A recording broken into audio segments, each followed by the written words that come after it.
Making sense of changing relationships with your boss and peers. In case 15, we are introduced to Jane and Stacy, who both started working at corporate America around the same time, and even though they were in different departments, they slowly began building a relationship until they became best friends. Everything was going well for the two of them. That was until Stacy started noticing that Jane looked tired and defeated and uncertain about herself. When Stacy decided to ask her friend what was going on, Jane snapped at her and told her to mind her own business and that she could take care of herself. This was not normal behavior for Jane, so Stacy decided to give her some time to cool down. The next day, Stacy went to visit her at her office and was told that Jane was absent. Worried, Stacy decided to call her friend to see what was going on.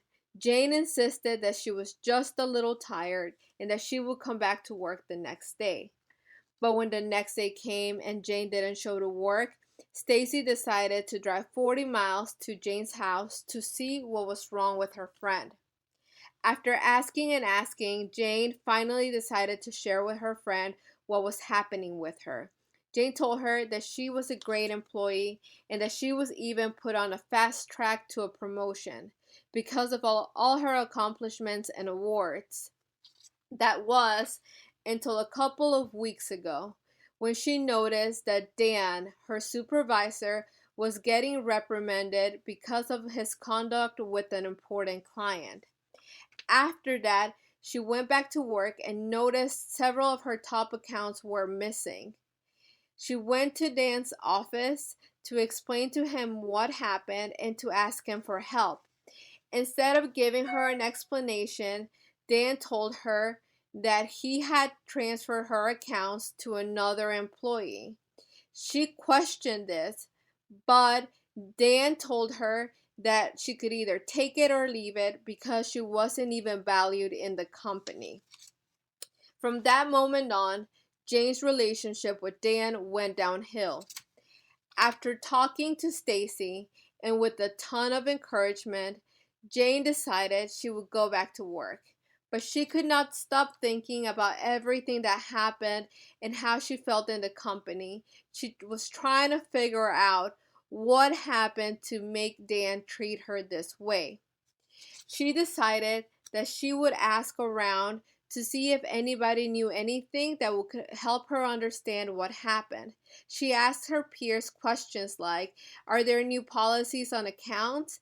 But she couldn't get any information. That was until she shared with her peers who she trusted that her accounts had been transferred. They were surprised and couldn't understand it either, but they mentioned that there was a rumor going on that the new hire was from Dan's hometown and that she may be related to Dan. With this revelation, Jane felt that the reason why Dan had transferred her accounts was because he was playing favoritism. Unfortunately, our case ends with Dan calling Jane into his office. As soon as she sits down, Dan begins yelling at her and accusing her of insubordination and incompetence. She was confused and she tried to tell him that she was doing her best, but he would not reason with her. He kept on bullying her and he told her that she was lazy and she was stupid and that she needed to get out of his office. The end.